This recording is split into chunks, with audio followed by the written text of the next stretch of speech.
ಮನವಿಂದು ಅಪ್ಪಾಜಿ ಬಂದ್ಯಾರು, ನಲಿಯಿತು ಮನವಿಂದು ಅಪ್ಪಾಜಿ ಬಂದ್ಯಾರು. ಜನುಮ ಜನುಮದ ಮೊರೆಯ ಕೇಳ್ಯಾರೋ, ಜನುಮ ಜನುಮದ ಮೊರೆಯ ಕೇಳ್ಯಾರೋ. ನಲಿಯಿತು ಮನವಿಂದು ಅಪ್ಪಾಜಿ ಬಂದ್ಯಾರು, ನಲಿಯಿತು ಮನವಿಂದು ಅಪ್ಪಾಜಿ ಬಂದ್ಯಾರು.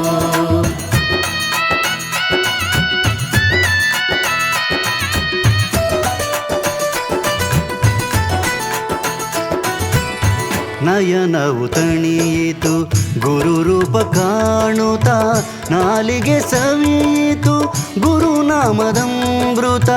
ನಯನವು ತಣಿಯಿತು ಗುರು ರೂಪ ಕಾಣುತ್ತಾ, ನಾಲಿಗೆ ಸವಿಯಿತು ಗುರುನಾಮದಮೃತ. ಗುರುವಾಣಿ ಕೇಳುತ್ತಾ ಪರವಶವಾಯಿತು ಗುರು